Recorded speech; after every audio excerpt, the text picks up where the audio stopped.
ní àsìkò gbogbo jama'a náà tí wọ́n sì máa gbọ́ wa kọ́lọ́wọ́n bá subhanahu wa ta'ala kó fún àwọn náà ní àgbọ́yé náà. sam. أعوذ بالله من الشيطان الرجيم وإذا قيل لهم آمنوا بما أنزل الله قالوا نؤمن بما أنزل علينا ويكفرون بما وراءه وهو الحق مصدقا لما معهم قل فلم تقتلون أنبياء الله من قبل إن كنتم مؤمنين ولقد جاءكم موسى بالبينات ثم اتخذتم العجل من بعده وأنتم ظالمون وإذ أخذنا ميثاقكم ورفعنا فوقكم الطور خذوا ما آتيناكم بقوة واسمعوا قالوا سمعنا وعصينا وأشربوا في قلوبهم العجل بكفرهم قل بئس ما يأمركم به إيمانكم إن كنتم مؤمنين قل إن كانت لكم الدار الآخرة عند الله خالصة من دون الناس فتمنوا الموت إن كنتم صادقين ولن يتمنوه أبدا بما قدمت أيديهم والله عليم بالظالمين ولتجدنهم أحرص الناس على حياة ومن الذين أشركوا يود أحدهم لو يعمر 1000 سنة وما هو بمزحزحه من العذاب أن يعمر والله بصير بما يعملون قل من كان عدوا لجبريل فإنه نزله على قلبك بإذن الله مصدقا لما بين يديه وهدى وبشرى للمؤمنين. àwọn Banu Israel tí a ń kí ọ̀rọ̀ wọn bọ̀ àwọn náà ni a tún máa tẹ̀síwájú lórí àwọn ọ̀rọ̀ tí a ń bá bọ̀ nípa wọn. Ọlọ́hun bá wa subhanahu wa ta'ala ó ń ṣàlàyé àwọn ìṣesí wọn fún wa àti àwọn àìgbọ́rọ̀ wọn tó ń ti gbogbo ìkìlọ̀ àti gbogbo àwọn àmì tọ́lọ́hun bá subhanahu wa ta'ala tó fi hàn wọ́n yà láyà kókó nàkínà ni. ìtẹ̀síwájú ó tún wá mọ́ lọlé nínà lórí ìlànà tí àwọn Banu Israel tí wọ́n tún bẹ lórí ẹ̀. àdíjó yẹra wa lọ́sẹ̀ tó kọjá níbi tọ́lọ́wọ́n bá ti ń sọ fún wa pé walamma ja'ahum kitabun min indillahi musaddiqun lima ma'ahum. walamma ja'ahum kitabun min indillahi musaddiqun lima ma'ahum. Ọlọ́run nígbà tí tírà wa dọ́dọ̀ wọn Ọlọ́run ní tírà tá a sì ní ó dọ́dọ̀ wọn ẹ̀ musaddiqun lima ma'ahum. Ọlọ́run ní tírà yìí ó wá pé tí ń bẹ lọ́dọ̀ wọn tẹ́lẹ̀ lódodo náà ni. ìyẹn nípa Al-Qur'ani tá a sọ kalẹ̀ fún wọn ó wá kọ̀ǹfàmù tírà tí ń bẹ lọ́wọ́ àwọn Banu Israel. Ọlọ́run níbi tí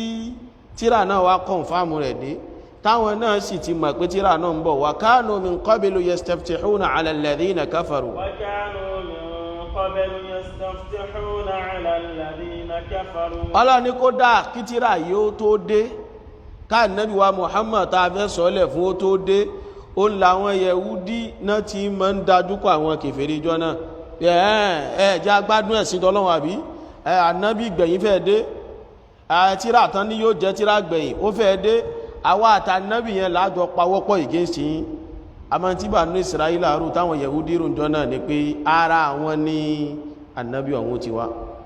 ìgbà tí ó wá lára wọn ó jẹ́ kan sí wa o àwọn tọ́lọ́wọ̀n bá wá ń sọ fún wa bọ̀ nù títí tọ́lọ́wọ̀n fi wá sẹ́bílé wọn lórí ẹ̀ tọ́ ibi àwa ń lọ lẹ́ni náà wá jọ mélé yìí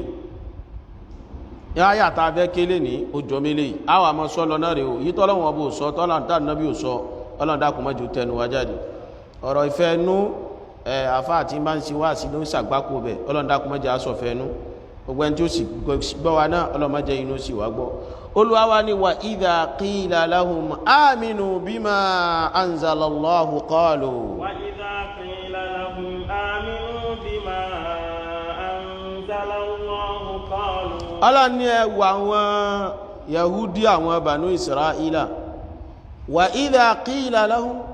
Ọlọ́run ní bá wí fún wọn tán bá sọ fún wọn nípa ọ̀rọ̀ al-Qur'an ipe aminu bima anzalallah ẹni gbàgbọ́ sí tọ́lọ́run sọ kalẹ̀ Ọlọ́run ló sọ eléyìí náà lẹ̀ ọba tó sọ tírà tí ń bẹ lọ́wọ́ yín kalẹ̀ lánàá òun náà ní tún sọ tírà eléyìí náà òun náà ló ṣe kíni òun náà ló sọ eléyìí náà lẹ̀ ìgbàgbọ́ tẹ́ gbọ́dọ̀ ní sí tírà tí ń bẹ lọ́wọ́ yín òun náà lẹ gbọ́dọ̀ ní sílẹ̀ Olúwa ní tí wọ́n wí ni pé wọ́n ní tọ́ àwa ń tiwa nu'minu bima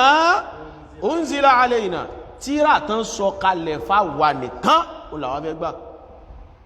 tírà tán sọ kalẹ̀ tó jẹ́ tírà tiwa ó ní kíni ó làwọn fẹ́ gbà wa yakfuruna bima wara'ah Ọlọ́run ní ẹ wá máa wò wọ́n tán bá ti wá ní tiwa òun nìkan làwọn fẹ́ gbà wa yakfuruna bima wara'ah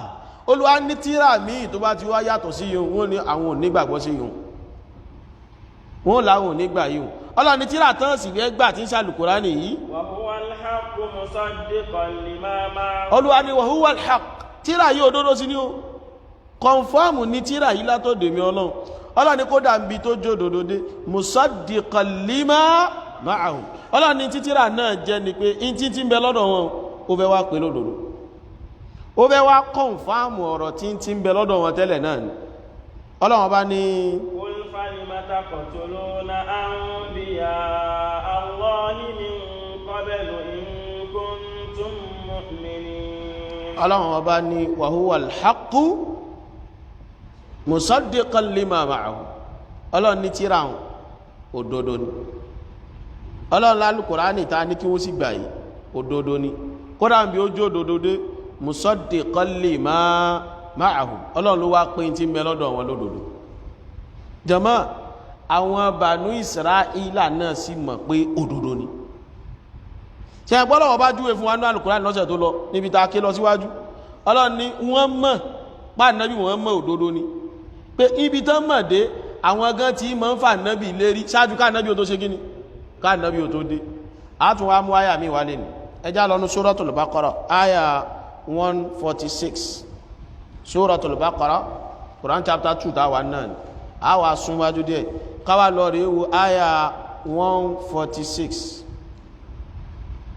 Ọlọ́hun Ọba subhanahu wa ta'ala ni الذين آتيناهم الكتاب يعرفونه كما يعرفون أبناءهم وإن فريقا منهم ليكتمون الحق وهم يعلمون ṣé máa pa establish fact kan pé òdodo kò ṣòro dámọ̀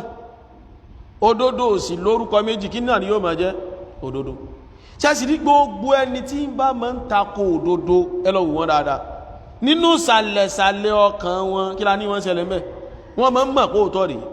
Ọlọ́hun Ọba subhanahu wa ta'ala Olúwa ní alladhina ataynahumul kitab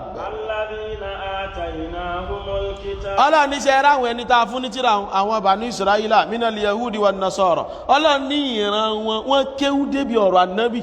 wọ́n kéwú débi alukurani nínú tírà wọn náà Ọlọ́run ní bí wọ́n kéde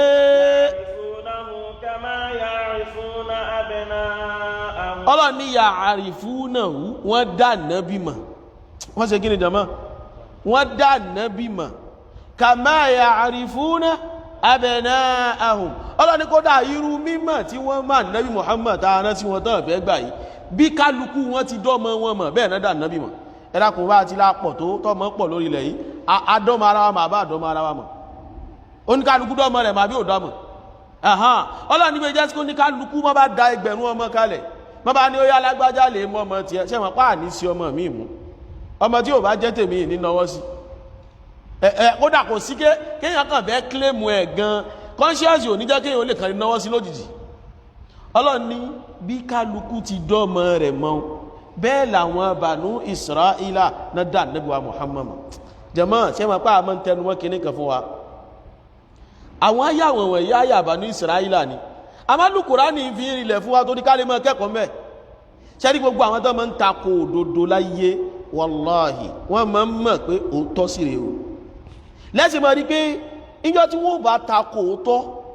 àtàwọn tí wọ́n bá gbé òótọ́ dání wọ́n ní tírìtì iṣu tó rọ́mọ̀ pé òótọ́ ni wọ́n ní takò òótọ́ yẹn tó rọ́mọ̀ pé kò ṣeé takò ṣẹ́mọ tí wọ́n máa wá wọ́n wà mọ́ lọ wá wí wọ́n lè mọ́ ní rí pé olùsí ni kò lówó lọ́wọ́ ìjí wọ́n wá nù kájẹ̀ wá lóòótọ́ náà ni àmọ́ kò wá gbé kalẹ̀ dáadáa kò gbé kalẹ̀ dáadáa bó àìgbé kalẹ̀ dáadáa kò sọ pé kẹ́ ẹ tako òdodo gbogbo ọ̀nà àwọn tí wọ́n ń tako òdodo láyé ẹmọ lọ́rẹ̀ wò wọ́n èyí tako iṣu wọ́n ní lọ bí tó jòdòdó ọ̀rọ̀ àtàmọ́ mátàmọ́ èyí tó jọra wọn in tí ó jọra wọn in tó jìnà sí tán sọ wọ́n wá sá mú gbogbo ẹ̀ wọ́n so gbogbo ẹ̀ wọ́n wá jẹ́ papọ̀ kálàfin lè ti dojú òdodo bolẹ̀ ni ló fi jẹ́ sọ Ọlọ́run ọba ti ń pè wá láwọn àkíyèsí Ọlọ́run ọba ní Isra'ila àwọn ahlul kitab ya'rifunahu kama ya'rifuna abna'ahum ya'rifunahu kama ya'rifuna abna'ahum Ọlọ́run ni wọ́n mọ̀ òdodo wọ́n dá nábì mọ̀ Ọlọ́run ní irú mímọ̀ tán mọ̀ nábì gan torí pé àlàyé ànábì tí ń bẹnu tíra wọn pé ànábì kan ń bọ̀ bí ó ti rí o àlàyé rẹ̀ so clear débi pé ẹnìkan ò gbọ́dọ̀ wá rí ànábì kó mọ̀ pẹ́ni tó ń kà nù tíra rẹ̀ wáṣfù tọ́lọ́wọ́n bá ti ṣe ń pa ànábì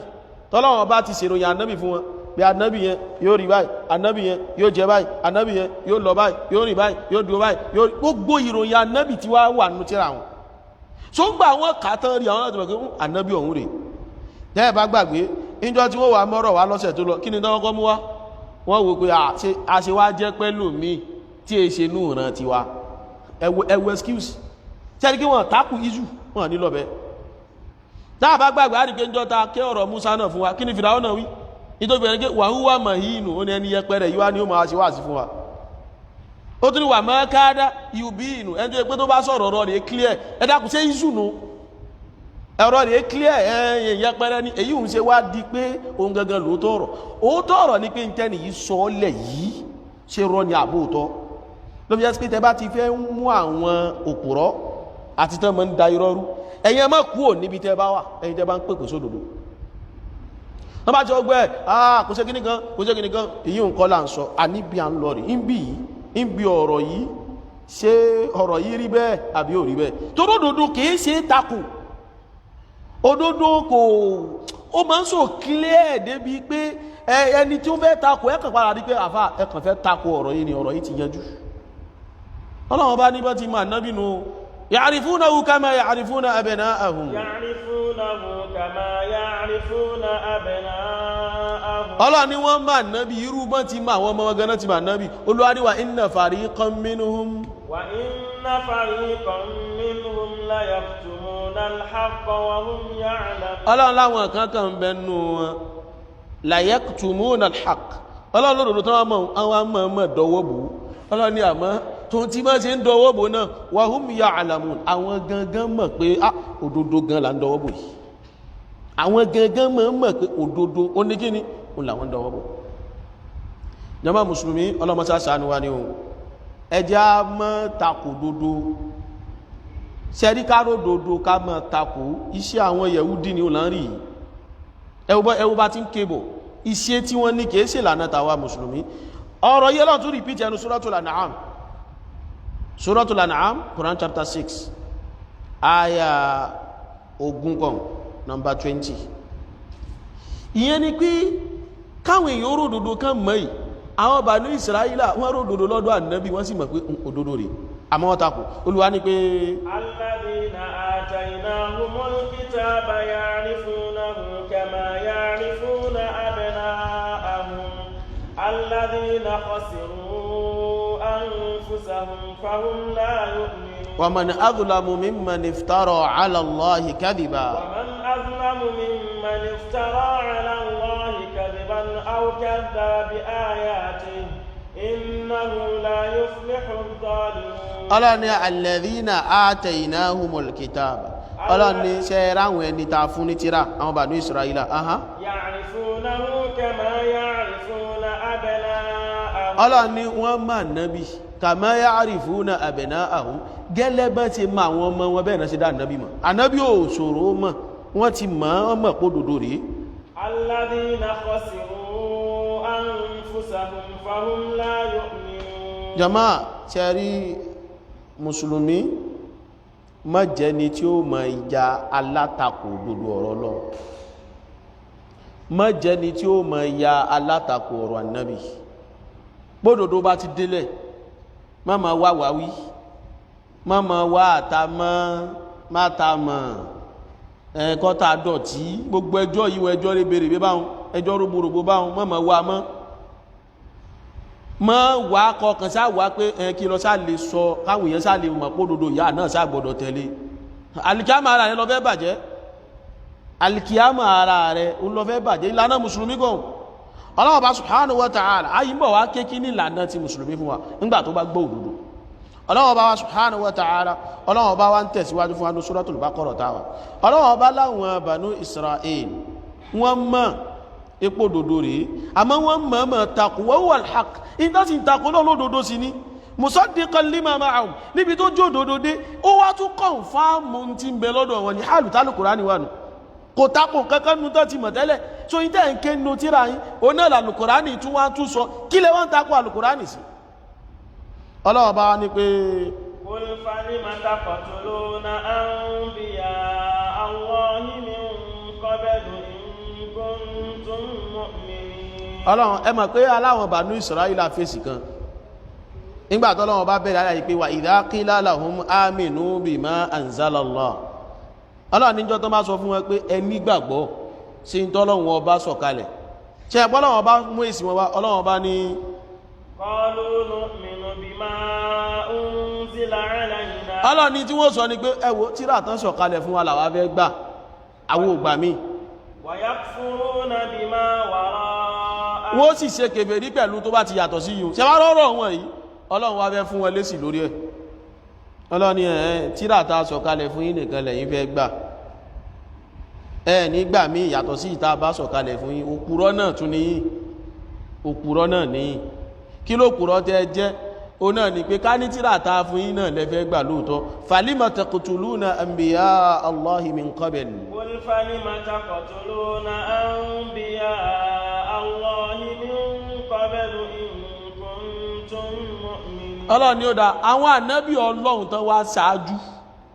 tó já àwọn ànábì tán jáde lára yín tó jẹ́ pé Banu Israila làwọn náà tó jẹ́ pé tírà tẹ́ ń sọ pé òun lẹ́fẹ́ gbà ẹ̀ nígbà Kùránì o tírà òun náà náà ké fún yín èé ṣe dẹ̀ fi ń pa wọ́n la ilaha illallah ọlọ́run fẹ́ fi irọ́ wọn hàn ṣẹ́rí gbogbo ṣẹ́rí tó bá lọ náà ní mọ́ ń bọ̀ padà tó bá ní bá lọ àbọ́n ṣe kíni àbọ́ ń bọ̀ náà ni ṣẹ́rí tó bá ti lọ báyìí tí kíní kan bá ṣẹlẹ̀ ńgbà kan wá rí ẹtún mọ́dé tí ẹ̀ padà ṣẹ́rí lánàá àwọn Banu Israila yìí ń bẹ lára ẹlòmíì tó pèrè mùsùlùmí náà ẹ mara àwọn ẹlòmíì wọ́n ní alukurani làwa gbà ayú ẹ̀gọ́ ni alukurani lẹ́gbàá bí tọ́ alukurani àṣẹ tún wá sọ̀rọ̀ tẹ́ẹ̀ tún wá ní tẹ̀lé ẹ pariwo pé àwa o alukurani tẹ́wà lẹ́ gbà alukurani wá ń dá yín padà pé lẹ́yìn òun ẹ tún gbọ́dọ̀ gba nǹkan míì náà gbọ́ ní sàdífà nẹ́bùwà Muhammad èyí ṣe tó wáyé pé kan lẹ mú tẹ̀ ní mú kan ẹ wọ àwọn Banu Israila Ọlọ́run bá ń lò yìí o ọlọ́wọ́ ní èyí sí tẹ́ ń pa àwọn ànábì ọlọ́run ṣe àti mọ̀ pé nínú àyà àta ké kọjá náà ọlọ́wọ́ bá subhanahu wa ta'ala sọ fún wa nínú àyà 87 nínú Suratul Baqarah àti ké kọjá bí ọ̀sẹ̀ mẹ́ta sẹ́yìn tọ́lọ́wọ́ ọba ń júwe aburú tí wọ́n máa ń ṣe àwọn tó ní tíra àwọn làwọn fẹ́ gbà yìí náà òpùrọ́ náà ni wọ́n ṣẹ́ra àwọn gẹ́rẹ́ ń bẹ lé ní ẹ̀rí wọ́n máa pariwo ìlànà àwọn bàbá wa o wọ́n ti fẹ́ wó lánà àwọn bàbá wa wọ́n fẹ́ bá kí náà bàbá gbé wá jẹ́ òpùrọ́ náà ní àwọn bàbá yìí tà ń sọ wọ́n ń rà àwọn òdodo ọ̀rọ̀ tí wọ́n ń gbé wá ṣe pé tó òdodo ní bá tún wá délé àtakò náà lẹ́tún ṣe ẹ̀ tún padà sọ pé àwọn ògbà náà lẹ́tún padà mọ́ ń sọ almost gbogbo nǹkan jẹ́ bí ń takò àwọn tèmi ìdéhùn àwa mú pé bàbá kan nínú àwọn bàbá jẹ́ sọ oṣù ilé bàbá tẹ́ sọ ó tún sọ ilé ẹ padà wá rí pé kí wá ní bàbá kan sọ tí wọ́n ní bí ọ̀rọ̀ ń gbà ọ̀rọ̀ ẹtẹ̀yẹ̀pẹ̀ mọ́tẹ̀yẹ̀pẹ̀ nígbò ṣẹlẹ̀ àwọn tán pariwo ẹfẹ́ bá tàwọn bàbá wa jẹ́ ni ẹfẹ́ bá àwọn bàbá lórúkọ jẹ́ ni àwọn alábòsí yọ́ wà gbọ́ àwọn bàbá alájí àgbà àwọn bàbá Sheikh Adam àwọn bàbá alámúnigun àwọn bàbá níkiri kan àwọn akáwọ́ gbẹ̀tọ̀ àwọn bàbá wa alájí àgbà àwọn wa ní yẹ̀pẹ̀ títẹ́ ó kúrò nínú ìsìlámù ní sára ìsìlámù ló wà bàbá wa alájí àgbà wọ́n ní ẹni bá ń tẹ yẹ̀pẹ̀ 40 ọjọ́ Ọlọ́run Ọba subhanahu wa ta'ala kò ní gbàrún rẹ̀ ìgbà wá ké fáwọn onífẹ̀ẹ́lú ìṣẹ́mọ́ tó wá wí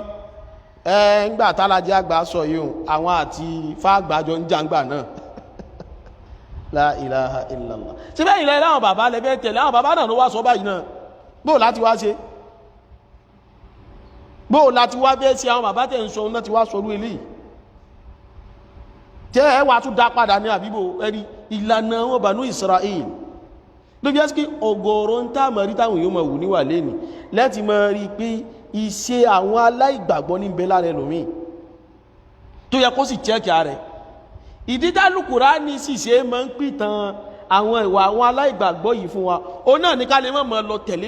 ìròrí wọn Allah subhanahu wa ta'ala wa laqad atayna Musa al-kitab wa laqad atayna Musa al-kitaba wa qaffayna min ba'dihi bir-rusul Allah lẹ́mi Ọlọ́run gbé tírà ní Musa lọ́wọ́ wa qaffayna min ba'dihi bir-rusul Ọlọ́run ni mo tún wá fún Musa mo tún wá fún àwọn òjíṣẹ́ Ọlọ́run ọba mi tẹ̀lé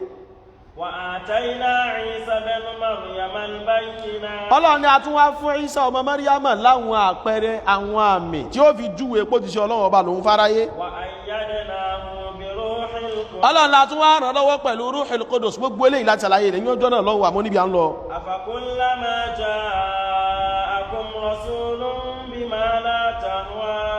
anfusukum istakbartum ibi Ọlọ́run ti tú àṣírí wọn rèé Ọlọ́run ní kí ní ṣe yí gan ẹ̀yin Banu Israel àwọn afakullama ja'akum rasulun bima la tahwa anfusukum Ọlọ́run ní ṣe gbogbo ìgbà tí àwọn òjíṣẹ́ wa tó jíṣẹ́ wa kan bá ti wá mú nǹkan kan wá èyí tó wá mú wá ohun ibi à ń lọ rẹ̀ o èyí tó wá mú wá ohun bima la tahwa anfusukum nǹkan náà wá bá fẹ́ ẹnu tí yín mu ẹ̀yẹ pé ṣẹlẹ̀ tí máa ń takò dodo gbogbo excuse tí bá mú wá gbogbo àlàyé tí máa ń ṣe irọ́ gbogbo ẹ̀ o in tó jó dodo bẹ̀ gẹ́gẹ́ ni pé nǹkan ni ò bá ń tó fẹ́ mu ní ṣe takò Ọlọ́run tí wọ́n gbà táwọn òjíṣẹ́ wa bá ti wá tán bá ti wá mú tí ò bá fẹ́ mú yín mú wá istakbarutum ẹ̀ takò dodo náà ẹ̀ ṣe gbéraga Ọlọ́run tẹ́ wa máa ń ṣe ni pé Ọlọ́run láwọn mí inú àwọn òjíṣẹ́ wa ẹ̀ ń pè wọ́n nírọ́ ẹ̀ gbà wọ́n àwọn míì inú àwọn òjíṣẹ́ wa ẹ̀ ń pa pípa lẹ̀ ń pa wọ́n ẹlákùn àwọn tó wá ṣe pé wọ́n ń pa àwọn òjíṣẹ́ Ọlọ́run jọ náà àwọn tó yẹ pé wọ́n ń pa àwọn òjíṣẹ́ Ọlọ́run nírọ́ àwọn náà tún wá déyà yìí náà tún wá sọ pé qalu nu'minu bima unzila alayna wa yakfuruna bima wara'a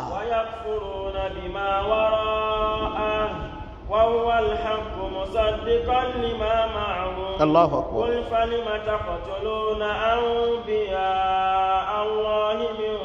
قبل إن كنتم مؤمنين Ọlọ́run ní èéṣe tẹ́ wá ń pa àwọn ànábì Ọlọ́run ká ní lóòótọ́ tírà tá a sọ̀kalẹ̀ fún yín lẹ fẹ́ gbà àwọn ànábì tó jáde lára yín tó yẹ pé tírà tá a sọ̀kalẹ̀ fún yín náà ń ké kí lẹ̀ ń pa wọ́n sí kí lẹ̀ ń pè wọ́n lókùrọ́ sí tọ́ ká nílò ojú ẹ̀yin tẹ́yìn náà mọ́ ń pariwo ìlànà àwọn bàbá wa tọ́ èyí ṣe táwà mú lánà àwọn bàbá yín ọ̀hún wa tẹ́ẹ̀tún wá takò náà a jẹ́ pé ìfẹ́ ẹnu yín gangan olókù tẹ́sàfẹ́ polówó kìí ṣe ẹ̀sìn tọ́lọ́run mọ́ torí ká lẹ́sìn tọ́lọ́run ní bẹ́sìsì tẹ́ gbé kalẹ̀ kó yẹ kẹ́ sáfù ẹ̀yin lẹ gbé nǹkan kalẹ̀ pé tọ̀ ìta Ọlọ́run sọ̀ kalẹ̀ fáwa tó jẹ́ táwọn bàbá tiwa òun làwa fẹ́ tẹ̀lé tọ́ táwọn bàbá yín tẹ́lẹ̀ fẹ́ tẹ̀lé yìí náà òun náà wá ní wí báyìí òun náà wá ń sọ báyìí òun náà ń ṣe báyìí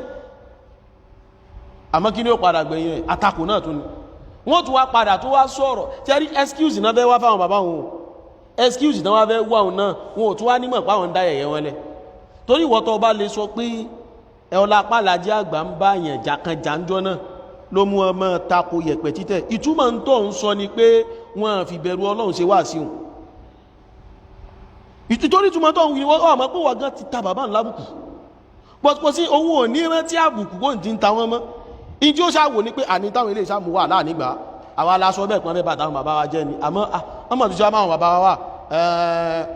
gbẹ̀jọ́ máa yẹ bàbá tó mú wá bàbá tó sọ́hun bàbá àwọn ni yóò wá yí ọ̀rọ̀ bàbá wọn wà wábi tí wọ́n yìí sí wọ́n wà wájú yìí pé nítorí ìfẹ́ ló sì ní kò sí nǹkan méjì ìrẹ́ ọmọ ìyá mi nínú Islam ìwà àwọn Yẹ̀húdì rí lọ́lọ́wọ́ bá wọ́n sọ pé èsì tẹ́ ń pa àwọn ànábì yìí ká ní lóòótọ́ àwọn ànábì yìí lẹ́lẹ́fẹ́ tẹ̀lé in kuntum mu'minin ká ní lóòótọ́ lẹ nígbàgbọ́ Ọlọ́run tó wá tẹ̀síwájú pé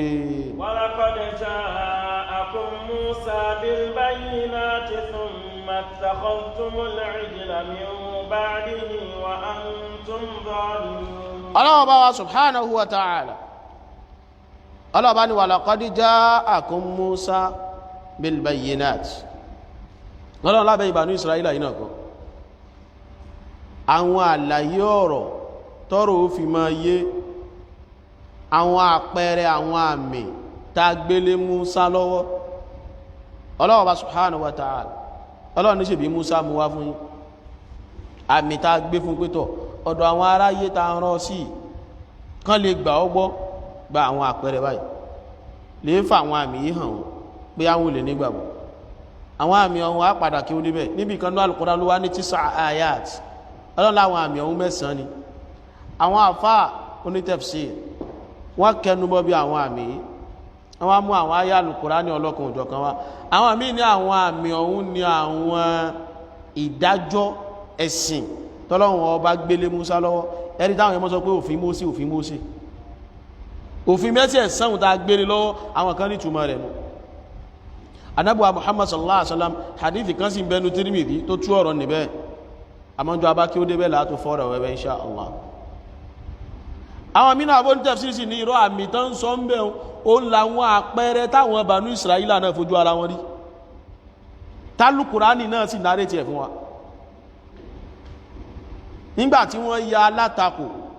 tí wọ́n fẹ́ gbọ́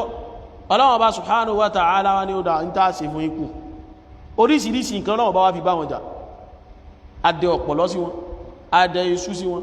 adẹ oríṣiríṣi nǹkan sí wọn Ọlọ́run bá dẹ ọ̀pọ̀lọ́ sí wọn débi pé ní gbogbo nulé wọn ó sì máa wọlé ọ̀pọ̀lọ́ ó sì jẹ́ wọn gbádùn kódà wọn ló dé lẹ́bù pé wọn èlé lanu sọ̀rọ̀ ń gbà náà létọ́ bá ilé lanu báyìí ọ̀pọ̀lọ́ ó sì kó sí wọn lẹ́nu Ọlọ́run ní kí Musa ó fi mọ dẹ́rù àwọn pé Ọlọ́run ọba mi ní ṣe ogbélé yẹjẹ́ nígbàgbọ́ sí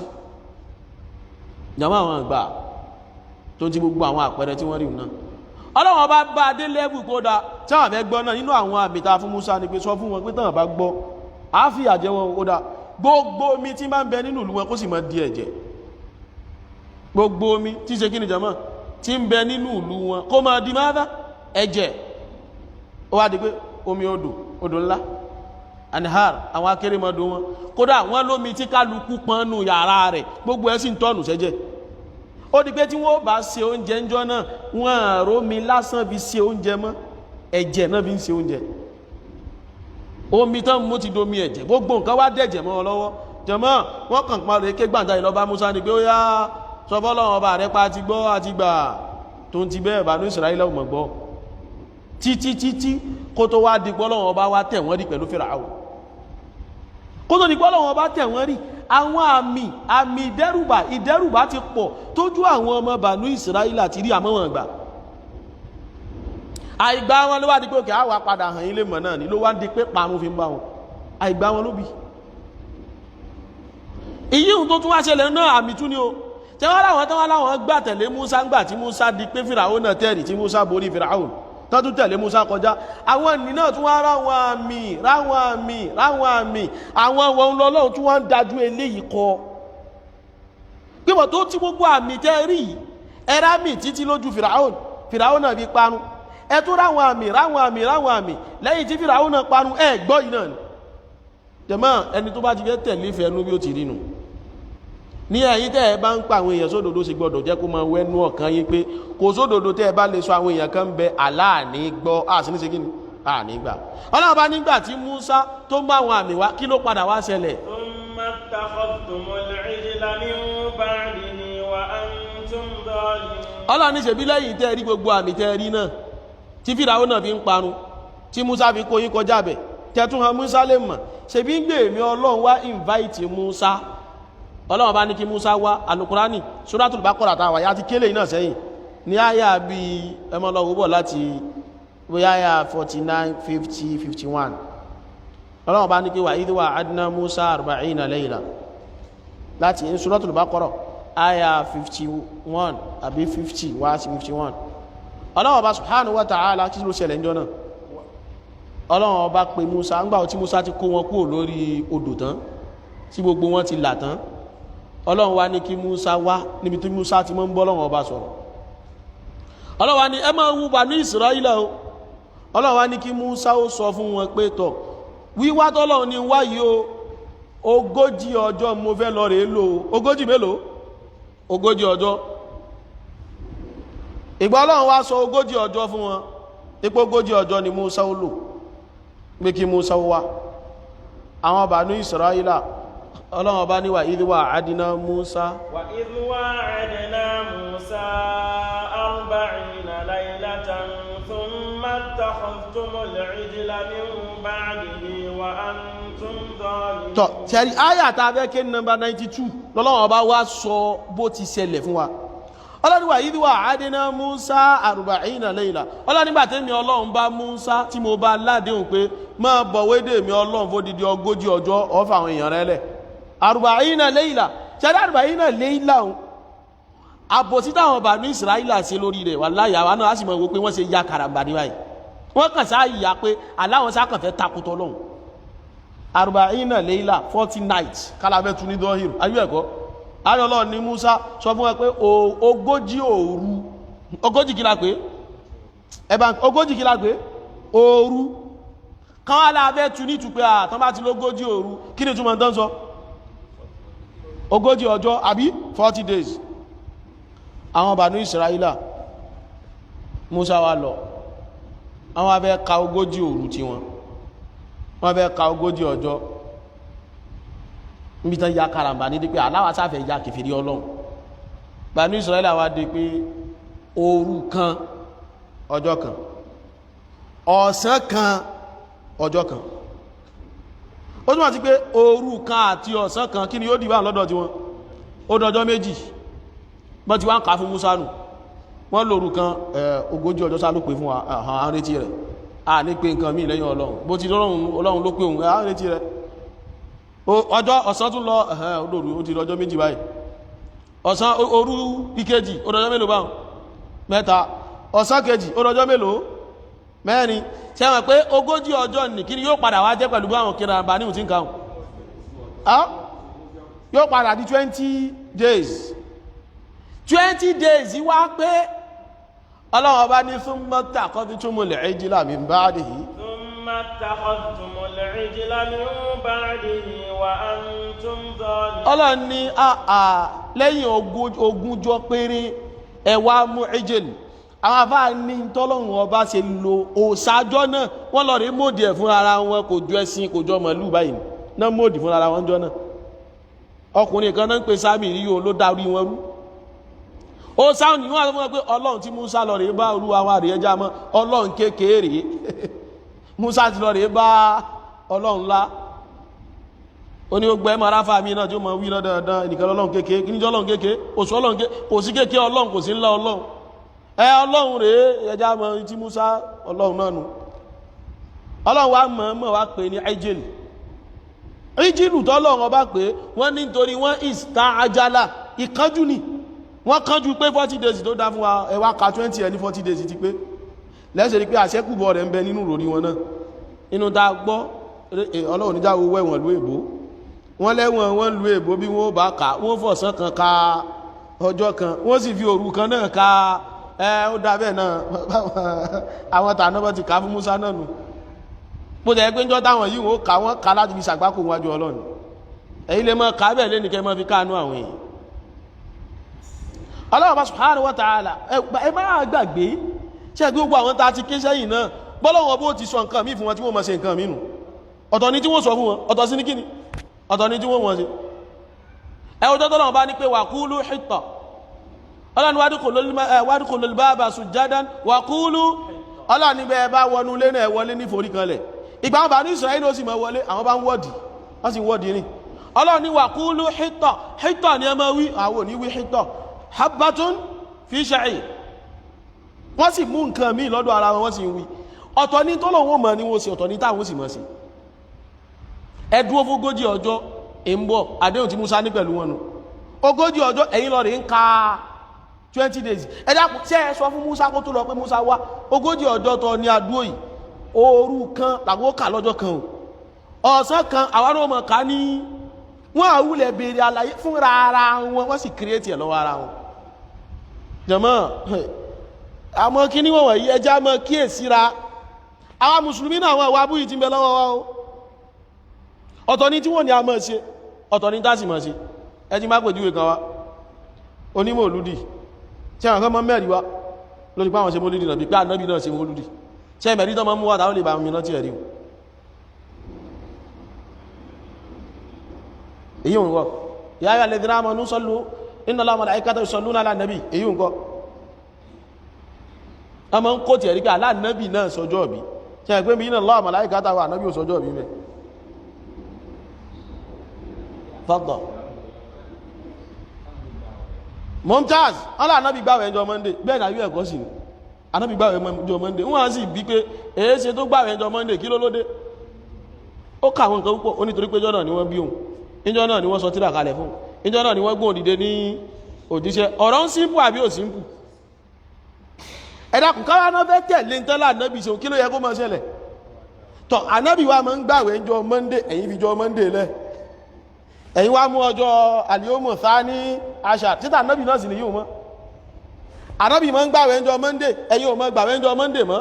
ẹ̀yin wá mú gbogbo ọjọ́ gbogbo weekend láti Rabiul Awwal gbogbo weekend bẹ̀ mọ́lúdí oríṣiríṣi orí tí tí ó fi dìgbàwó Ramadan ìwà àwọn Yẹ̀húdí níwà yìí àwọn ní ọ̀tọ̀ ní tí wọ́n rí nínú tírà ọ̀tọ̀ ní tí wọ́n sì máa ṣe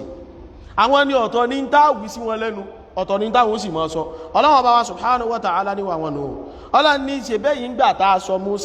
a sọ tírà kalẹ̀ fún Musa tá a fún láwọn àmì àwọn àpẹẹrẹ tó yẹ kẹ́ fi gbàgbọ́ èyí tẹ́ fi gbàgbọ́ thumma takhadhtumul ijla min ba'dihi wa antum zalimun Ọlọ́hun ní ṣe bẹ́ẹ̀ padà mú ìjìl ẹ padà ń ṣẹ̀sìn kánjú lọ́lọ́run ṣe lo ẹni tọ́lọ̀ yìí lo ìjìlù nù pé ẹ̀sìn kánjú lẹ́sìn ẹ padà kánjú ń ṣẹbọ lẹ́yìn rẹ̀ náà ni wa antum zalimun alábòsí sì ní yín pẹ̀lú kánjú tẹ kánjú alábòsí ní torí tẹ́ ẹ báyìí alábòsí èèyàn ní arba'ina laylatan ẹ ṣe ká ogójì òru tẹ́bá tí ẹ̀ lẹ́ẹ̀fẹ́ gbọ́ ogójì òru sí ogójì ọjọ́ ẹ ó yẹ tí ẹ̀ ká ogójì òru ẹ wá fogójì òru lé ẹ̀yin wá mọ̀sán wọlé fún ara yín ẹ wá ń ka òru kan lọ́jọ́ kan ẹ ń ka ọ̀sán kan ní ọjọ́ kan Ọlọ́run dákun mọ́ sí wa lọ́nà Ọlọ́run dákun mọ́ dà wá láàmú Ọlọ́run ní ṣe wọn nìyẹn o Olúwa ní wa idh akhadhna mithaqakum wa idh akhadhna mithaqakum wa rafa'na fawqakum at-tura خذوا ما آتيناكم بقوة واسمعوا قالوا سمعنا وعصينا الله أكبر وأشربوا في قلوبهم العجل بكفرهم قل بئس ما يأمركم به إيمانكم إن كنتم مؤمنين ألا وإذ أخذنا ميثاقكم أي بني إسرائيل ìgbè mi Ọlọ́run ọba táwa àti ìjọ ládéhùn tí wọ́n pá ti kí àwọn àkọ́dúnàmì ìfàkọ̀kún bá ti tú láì máa yìí Ọlọ́run ni wa rafa'na fawqakum at-tur ọ̀rọ̀ ilé yìí náà àti kéṣẹ́ yìí náà ní súrà yìí náà ní Suratul Baqara nínú àmì táwọn ọba ní Isra'ila rí oníkéńgbà ó dáa ní kan tó di pé wọ́n ti lọ rí ń bọ ìjìlù tí wọ́n ń bọ tí wọ́n fẹ́ gbọ́rọ̀ sọ́lọ̀ lẹ́nu Ọlọ́run wá ní kí òkè báyìí kí òkè ó sì máa bẹ ní dédé agbárí wọn báyìí òkè ní wá dúó bí ìgbà tí umbrella ń bẹ lórí èèyàn tí àpọ̀ umbrella yẹn kò dìímú sáà ni òkè ní dàbí umbrella ni àmọ́ kò lópo kan tó dìímú òkè ní wá dúó bẹ́ẹ̀ Musa wá sọ fún ẹ pé tọ̀tẹ́ ẹ̀ bá gbà òkè yọ Ọlọ́run ó sì lù yín lórí òkè yọ Ọlọ́run ó ṣe kíni yóò sì lù yín lórí Ọlọ́run ní àwa mú òkè ní wa rafa'na fawqakumu tur. Ọlọ́run la gbé òkè àwa gbélé yín lórí bí àgbẹ̀tẹ́ ẹ̀ báyìí lè gbà á jalù yín lórí ṣèbí jọ́nà ẹ̀ tún lẹ̀ gbà náà ní la fi ká kú o àmọ́ kí ló padà sẹ́yìn ni pé.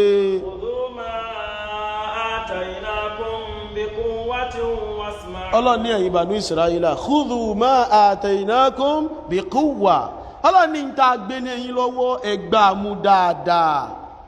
Khudhu ma atainakum biquwwa. Jàmáà láàrin o sẹ́ni tọ́lọ́run sọ fáwọn Banu Israila yìí kìí sàwọn nìkan gbogbo àlìúmọ̀ Ọlọ́run bá mọ́ sọ bẹ́ẹ̀ fún. Ọlọ́run bá pà nábì wa Yahya Olúwa ní ya Yahya khudhil kitaba biquwwa. Ya Yahya khudhil kitaba biquwwa. khudhil kitaba biquwwa. Ọlọ́run ní rẹ̀ Yahya khudhil kitaba biquwwa. Tírà tá gbélé Ọlọ́run ní gbámú dáadáa gbámú. Ẹlẹ́mí ní ìsìláàmù kìí ṣe báwọn akàn ìsìláàmù ayé máa ń fọwọ́ fúfú yẹ mú ẹ̀sìn Ọlọ́run. Ẹ bá dìbò ẹwọ́ tẹ́lòmí ìfi mú tá ń pè ní Islam ó kàn mú ní tó fẹ́lẹ́ ìwà ní kò lè tó bá hùn nítorí àwọn bá sì ń sọ fáwọn kan pé khudhu ma atainakum biquwwa ìta gbélé yín lọ́wọ́ ẹ gbà mú dáadáa o agbára ní ẹbí gbá quwwa ọmọ quwwa ẹ mú tagbára àmọ́ tán bá ní quwwa yàtọ̀ sí gùlù Ọlọ́run ọbọ̀ ní ẹ gbà mú pẹ̀lú àṣejù ẹ má ṣe àṣejù ẹ má ṣe kí ni jọmọ́ ẹ má ṣe àṣejù ẹ má ṣe akátankítí Ọlọ́run ọbọ̀ ní ẹ mú pẹ̀lú akátankítí Ọlọ́run ọbọ̀ ní ẹ mú pẹ̀lú wà hooligans Ọlọ́run ọbọ̀ ní ẹ mú bẹ́ẹ̀ kí ló ní ẹ mú bí quwwa káwọn èèyàn rí ọ pé ẹni yìí ó serious ẹ̀sìn tó bá sí ọ serious pẹ̀lú ẹni inú Al-Qur'an Olúwa sọ wípé udkhulu fi silmi káfà Ọlọ́run ní Islam bẹ́ẹ̀ bá wọ̀ ẹ wọ́ tán yẹn ni ẹ má wọ́ lápá kankan ìfapá kan lẹ̀ wala tattabi'u khutuwati shaytan ẹ má máa tẹ̀lé àwọn ìlànà shaytan àwọn ìlànà tí shaytan ó máa lálẹ̀ fún yín onímọ̀ fún yín láwọn escape route kan ẹ wá mọ̀ pé kíní yóò le tó báyìí kíní yóò lágbára tó báyìí Ọlọ́run ní ẹ má tẹ̀lé ìlànà shaytan innahu lakum aduwwun mubin shaytan ní ọ̀tá yín tó fojú hàn ní tó ẹ̀sìn a máa ń dìmú pẹ̀lú seriousness kan rí ọ pé yes ẹlẹ́sìn rèé ọwá ń pèrè mùsùlùmí àrá pẹ̀lẹ́pẹ̀lẹ́sìn ẹgbẹ́ ní àánú kò ní ìsìláàmù lé tó bá yírọ̀ ẹ̀sìn tọ́lọ́hun fẹ́ ká sí yìí ẹ̀sìn tá bá ti rí ọ kámọ̀ pẹ̀lẹ́sìn lárí ọ̀rọ̀ ẹnu rẹ ká yọ̀rọ̀ ẹlẹ́sìn bẹ́ ìrìn ẹsẹ̀ rẹ ká ní ẹlẹ́sìn bẹ́ gbogbo ìṣe rẹ ká ní ìṣe ẹlẹ́sìn bẹ́ Ọlọ́run ọba wa ń wí bẹ́ẹ̀ fáwọn Banu Israila náà Ọlọ́run ọba ní ń ta gbélé yín lọ́wọ́ yìí ẹ gbá mú pẹ̀lú agbára o wasma'u Ọlọ́run ní kí wá sí kẹ́ẹ̀kan mú lágbára nìkan ẹ jẹ́ pé ń ta bá ń wí àwọn afọ́rí tafsiri wasma'u bẹ̀rún méjì náà fi tú àwọn kan ní wasma'u ẹ̀tẹ́ ti gbọ́rọ̀ Ọlọ́run ẹ má gbọ́ wá sí wasma'u àwọn kan ní túmọ̀ rẹ̀ nú àwọn míì ní wasma'u pé túmọ̀ rẹ̀ ní pé àjíbú wọ́n wá tú pẹ̀lú kódà àwọn afọ́rí tafsiri wá yá wọ́n yà sí ibi gbólóhùn kan tá a máa ń wí pé yẹ pàdánwò bá wà nílẹ̀ Yorùbá ń bẹ̀ tí màmú bá rùkú tó bá fẹ́ dìde kí ni máa ń wí Sami Allahu liman hamida Sami Allahu liman hamida kí lẹ mọ́ tún sílẹ̀ Yorùbá yìí ẹ mọ́ tọ́ra yín bẹ́ẹ̀ gbogbo kan lásá dojú rẹ̀ rú ọwọ́ àrí ńgbà àwọn bá tún áfọ̀ wọ́n ni pé sílẹ̀ mọ́mú bá ní Sami Allahu liman hamida Ọlọ́run ló mọ àwọn làdáyìn ló kàn dá lónìí pé Rabbana Olúwa wa ìwọ làwa ń sìn kí lẹ ń tanra yín sí Sami Allahu liman hamida bólójọ pọ́lọ̀ ní mẹ́rin tí ń sùn Sami Allahu liman hamida àwọn àtàwọn àfọ́ ní tafsir ló mọ̀ wọ bẹ̀rẹ̀ ní táàbà tí ẹ̀ wá mú túmọ̀ rẹ̀ wá èyí tá mọ̀ sọ ni pé Ọlọ́run ọba yóò mọ̀ jẹ́ pé ẹni tí ń dúpẹ́ fún bẹ́ẹ̀ bá wá tú àjẹ́ bá tú sẹ̀mí àti àjábà Ọlọ́run ọba yín gbọ́ ẹni tí ń dúpẹ́ fún ó gbọ́ bọ́ tí ń dúpẹ́ ó gbọ́ ọpẹ́ rẹ̀ Rabbana walakal hamd àmọ́ kí la fẹ́ mú bẹ̀ jàmá ó ní pé wasma'u àwọn mí náà ń tafsir ní pé túmọ̀ rẹ̀ ní pé ajíìbù ẹ jẹ́ pé Ọlọ́run àmì ní wasma'u ìtumọ̀ rẹ̀ ní pé ẹ gbọ́ ọ̀rọ̀ Ọlọ́run Ọlọ́run bá nígbà tá wá wí báyìí fún wọn in tá wá ń fọ̀ lésì ní pé àgbọ́ ni a ṣe kí ni àgbà àgbọ́ wà àṣọ iná a sì takò ọ́ ní ọlọ́bẹ́ ṣe la ilaha illallah ẹwà àyàkókò nàkí ìlànà ọlọ́bí náwọn ìlànà kárò dòdò báyìí tẹ́lẹ̀ pé wọ́n ní sami'na agbọ́ aláàgbọ́n tó ń ké àmọ́ wà àsọ́yìnà aláàgbà nínú Suratul Nur káwà wo kí ní ti mùsùlùmí tí mùsùlùmí bá ródòdó kí ní ti mùsùlùmí tó bá gbọ́ òdodo Suratul Nur aya 51 ìlànà tí mùsùlùmí lábẹ́ mọ̀ ìwọ tí wọ́n náà bá wá ń gbọ́ wa tọ́ bá ti ń ródòdó in tó gbọ́dọ̀ fi bódòdó rẹ̀ òun lọ fẹ́ gbọ́ yìí Al-Qur'an ló sì fẹ́ kọ́ wa tàbá ti rí pé òdodo ọ̀rọ̀ rẹ̀ in tá gbọ́dọ̀ máa fi bódòdó ọ̀rọ̀ lò ní pé innama kana qawlal mu'minina idha du'u ila Allahi wa rasulihi liyahkuma baynahum an yaqulu sami'na wa ata'na wa ulaika humul muflihun wa man yuti'i Allaha wa rasulahu ويخشى الله ويتقه فأولئك هم الفائزون Olúwa ní innama kana qawlal mu'minin Ọlọ́run ní in tí ma ń jẹ́ ọ̀rọ̀ olùgbàgbọ́ òdodo mùsùlùmí in tí ó ma jọ́rọ̀ tí ẹ̀rẹ́ o idha du'u ila Allahi wa rasulihi in tí wọ́n bá ti pè àwọn olùgbàgbọ́ òdodo lọ sọ́dọ̀ Ọlọ́run pé in tí Ọlọ́run ọba máa wíre wa rasulihi ìjọ wọn bá ti pa àwọn olùgbàgbọ́ òdodo lọ sí wípé in tó jíṣẹ́ Ọlọ́run ọba mọ̀ wíre àwọn anítọ̀ ẹ wá o ẹjá gbọ́ kí l'Olúwa wí o kí l'Ànábì wí o liyahkuma baynahum kó lè jẹ́ pọ́rọ̀ Ọlọ́run àtọ̀rọ̀ Ànábì láàfi dájọ́ fún wọn ìjọ wọn bá ti wá ń ké fún wọn bẹ́ẹ̀ pé tó Olúwa wíre níbi ìdájọ́ báyìí ìta Ànábì wíre kí níbi ìdájọ́ báyìí Ọlọ́run ní tí ó máa jáde lẹ́nu wọn ni pé an yaqulu olùgbàgbọ́ òdodo jọ sọ ni pé sami'na àti gbọ́ wa ata'na aṣekíní àti gbà ìwọ tó bá ti ródòdó má wulẹ̀ má wá kí lọ fẹ́ gbájáde mọ́ ẹlòmí ò ní ẹ lóòtọ́ àmọ́ pé òótọ́ lẹ́ ń sọ àmọ́ àní gbà tó ní pé ẹ̀ sọ fún wa dáadáa sọ́rí àgbákò méjì ló ṣẹlẹ̀ mẹ́wọ̀n ẹni ó sòdodo tí ó sọ dáadáa yóò gbà ládàá pé òdodo ló sọ yóò wá rojọ́ pé kò gbé kalẹ̀ dáadáa jàmọ́ ẹ̀dínwó ẹni ó pèpè sódodo ó sọ òdodo fáwọn èèyàn àmọ́ kò ṣe gíní kò lágbé kalẹ̀ tọ́ yóò wá gbà ládàá pé òdodo sáti ẹ̀ lọ sọ Ọlọ́run ọbẹ̀ jẹ́yàn gbé kìí daṣẹ́ dáadáa nù fún èèyàn ẹni ni ó wá rojọ́ pé èé wá sí ọ́ tọ́ ṣe gíní tọ́ gbé kalẹ̀ dáadáa ìwọ tán wá ké fún gbódòdó rẹ̀ tí wọ́n wá ní ìgbà mo gbọ́ kódà ó yé wa pé òótọ́ lẹ́yìn sọ àmọ́ àníṣe gíní nígbà àgbákò méjì ni wọ́n wá sí ìwọ ọ̀rọ̀jọ́ pé ọ̀rọ̀dòdó ọ̀ṣẹ́ gíní ọ̀gbá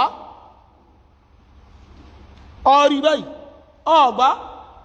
ọ̀tún wá rojọ́ pé ìwọ náà tún ti wá wùwà tí ó dá náà bẹ́ni tó gbé kalẹ̀ lọ́nà tí ó dáhùn ipé wọ náà takò ọ̀nà kan tí ó tún dá nìyí náà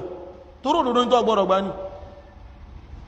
إنما كان قول المؤمنين إذا دعوا إلى الله ورسوله ليحكم بينهم أن يقولوا سمعنا وأطعنا إنما كان قول المؤمنين إذا دعوا إلى الله ورسوله ليحكم بينهم أن يقولوا سمعنا وأطعنا الله نيجي وجعل لنا ونقول سمعنا وأطعنا الله ني وأولئك هم المفلحون Ọlọ́run láwọn ẹni tí ó sì jèrè nù.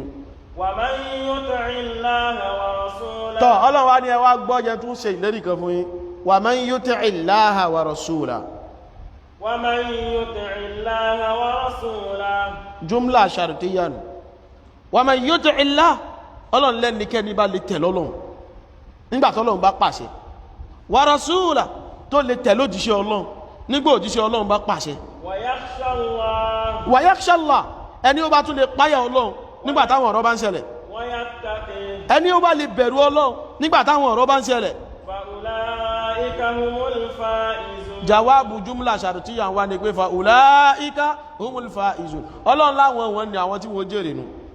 àwọn ni wọ́n ṣe kíni àwọn ni wọ́n jèrè ọlọ́mọṣà kèmí àti yín pẹ́ni tí ó jèrè so iṣẹ́ Yẹhudi oni sami'na wa asayna agbọ́ àmá àníṣe gíní ànígbà iṣẹ́ Yẹhudi nù iṣẹ́ mùsùlùmí ni pé sami'na wa ata'na agbọ́ àti ti gbà. Kódà ṣẹ́rọ òdodo oríire kan bẹ́m̀bí òdodo nǹkan méjì lòdodo request fún lọ́dún èèyàn níjọ́ èèyàn bá ti gbọ́ òdodo tó bá ti rí kó gbà pé òdodo ni òdodo kọ́ nídìí kan náà alákọ̀ọ́kọ́ nù. Ẹlẹ́ẹ̀kejì tó òdodo tún wá require fún ó ní pé ń tọ́ wá gbà pé òdodo ni kó wá máa lò ó di mélòó bá ń jọ mọ́ méjèèjì náà nù. Ṣé wá rí téèyàn bá wá fail níbi pé kò lò ó yóò rojọ́ kò lò òdodo níjọ́ àwọn ìdàlù kìyàmọ̀ àmọ́ só gbà yóò wá free mẹ́ ó ti ẹ̀gbà pò òdodo ní Ọlọ́run òtọ́ ni ó pẹ̀tọ́ wí yìí mo ti nínú ó pẹ̀tọ́ ni a mọ́ se mọ́ mo ti nínú àmọ́ Ọlọ́run sàṣánú wa àájẹ́ àmú yìí náà nítọ̀ ọjíyà pọ̀ ń se ń tọ́ mọ̀pọ̀ ní òdà àmọ́ sọ gbòótọ̀ ń kéèsì sí ó fìyẹ́ àwọn ẹni tí kéèsì wọ́n lágbára jọ alìkìyàmọ̀ ó lẹ́ni tó yẹ pé ó rò dòdó báyìí ó sì ní fàkánà máa dá ó sì takò ìwà àwọn Banu Israilanu ìwà àwọn Yẹhudínù ìwà àwọn aláìgbàgbọ́nù òun wà rojọ́ pé ó takò dòdó yóò rojọ́ rẹ̀ yóò tún wá rojọ́ pé kò tún wá tẹ̀lé òdodo jàmá ipò méjèèjì yìí mùsùlùmí èwà kóhun bára rẹ̀ mẹ́ o kọ́ máa ní ó ti dá wọ́n ti níkan ló fúyẹ́ so bí a kì í sáà mọ́ gbótọ́ kí mọ́ wulẹ̀ ló ó fúyẹ́ la wí o àlọ́ lè fún ìwájú Ọlọ́run o torí standard tí mùsùlùmí máa ń wà ó ní pé sami'na wa ata'na in tó gbọ́tọ̀ gbà wọ́n tún wá mọ́ tẹ̀lé ọkàn ní gbọ́ lásẹ̀kọ́ mọ́ tẹ̀lé àfikọ́ gbọ́ kọ̀tún wá mọ́ ṣe kínú kọ̀tún mọ́ tẹ̀lé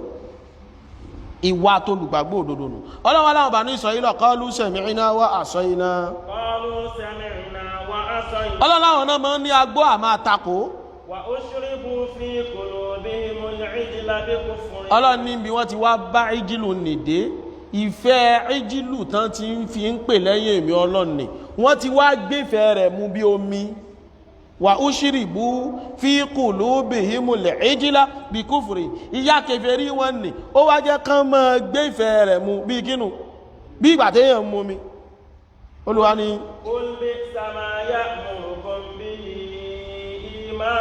Olúwa ní kúl bí ìsàmà àmúrùkún bí ìmánukùn Ọlọ́run ní tí ó dá àìdá ní nǹkan tí gbàgbọ́ yín payín láti ẹ̀rẹ̀ ẹ̀hùn in kuntum kálílò tó lẹ́jọ́ olùgbàgbọ́ òdodo nǹkan tí ó dá lẹ́mí yín sọ fún yín Ọlọ́run ṣá ṣàánú wa o Ọlọ́run ṣe ti wá bó ti ṣàwọn Banu Israila ìyá yín ni àádùn lè ní insha Allah ta'ala ẹ̀rí pé láti bí áyà 40 òun láti ń kẹnu bọ̀rọ̀ wọn ẹwù láti Ramadan ká tó ṣe Ramadan tó lọ akí gbogbo lọ́gbà náà ọ̀rọ̀ Banu Israila náà là ń ké gbogbo tafsir bá a sì ti ń wo bọ́ yìí ọ̀rọ̀ ọmọ ká tó bọ́ ń bẹ́ ọlọ́nìkan ló mọ̀ Ramadan mi ò bá ní bá wa ń bẹ̀ torí mi náà ti dé tán ọlọ́mọṣẹ́ àjùbá aláyọ̀ àti àlàáfíà kọ́nà wá fún wa ní iṣẹ́ olóṣe nínú oṣù Ramadan ilé tó dájú kọ wa jàmá mùsùlùmí àwọn àyà tó sọ̀kalẹ̀ fáwọn kèfèrí báyìí in tí mùsùlùmí máa ń ṣe ni pé àwa wa máa ń kẹ́kọ̀ọ́ mẹ́ pétọ́ àwọn ẹni yìí wọ́n ẹ̀kọ́ Yorùbá náà sì sọ Yorùbá ní ẹ̀sìn tíwájú ó ní tẹ̀yìn máa ń wò sáré àwa náà wà máa wòra wa pétọ́ àwọn ṣe kíní yìí wọ́n fi kùnà bóò làwọn ò ṣe ní kùnà báwọn tó ṣe kíní wọ́n ti kùnà bóò làwọn ò ṣe ní sórí ibú báwọn ti ṣe ti wọn ọlọ́mọṣẹ́ àṣẹ náà fẹ́ ní kọ̀ọ̀kan wa kó sì wá ní ẹni tí ó gbọ́ tí ó sì tẹ̀lé má sì wá lẹ́ni tí ó gbọ́ tí ó máa ṣe àtakò sallallahu wa sallim ala abdika wa rasulika Muhammad وعلى آله وصحبه أجمعين هل السؤال جاري بيرك وسي بيري لين يوم طيب تفضل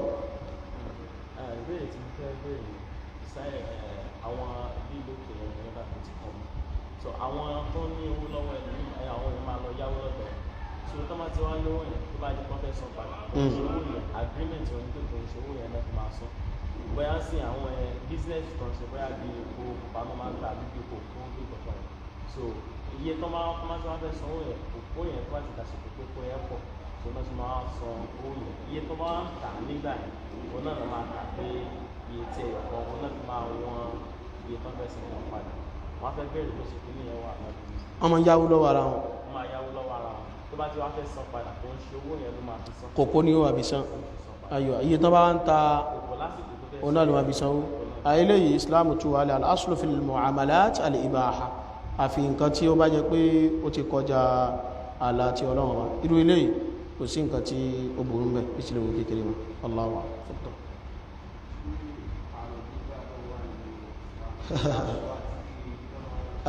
kọ́láwọn bá kí ó ṣàánú wa ó fún wa ní àgbọ́yé ọ̀rọ̀ rẹ̀ ìpìlẹ̀ tí ó kọ́kọ́ wà ń jọ táyé ó bẹ̀rẹ̀ ó ní pé nǹkan táwọn èèyàn máa ń fi ń tajà fúnra wọn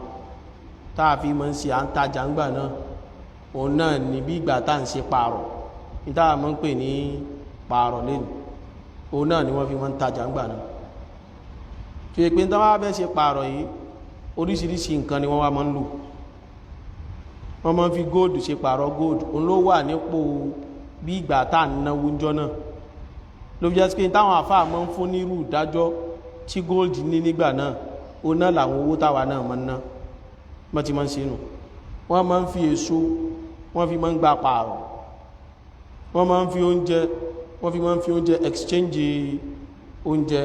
lára tí wọ́n máa ń lò jọ náà nù tọ́ òfin padà wá dé látọ̀dọ̀ Ànábì wa Muhammad sallallahu alaihi wasallam à ń pa àwọn kìnnì kan ní al-ashya ar-ribawiyya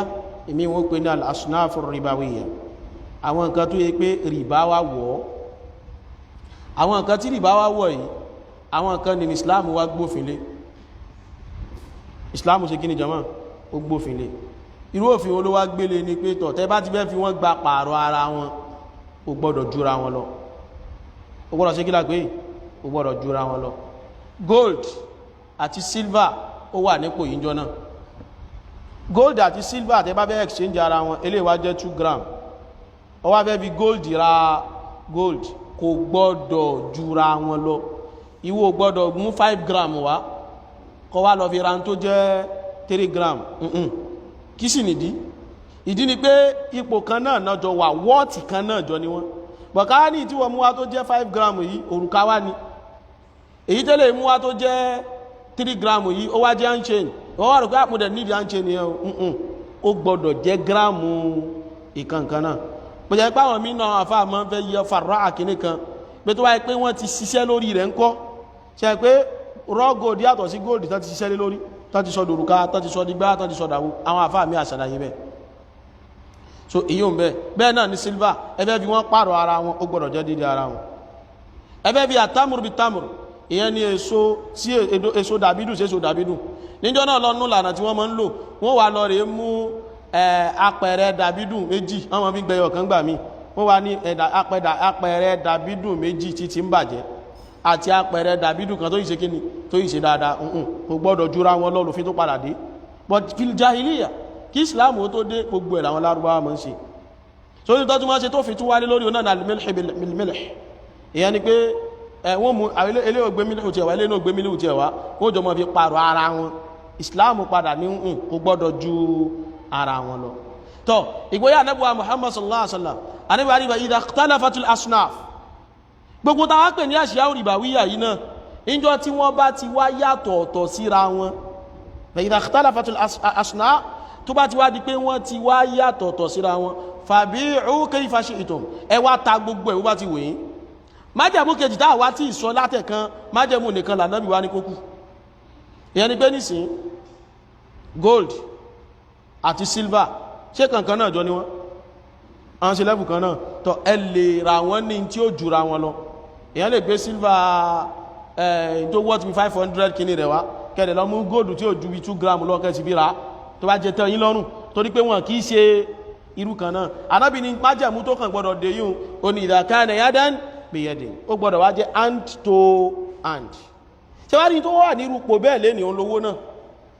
ṣe pé owó náírà àti owó dọ́là tó jọra wọn kò jọra wọn ayíwá èyàn lè ra ilẹ̀ kí $1 ní sí ní Nàìjíríà lówó tí lówó ti wá $1 480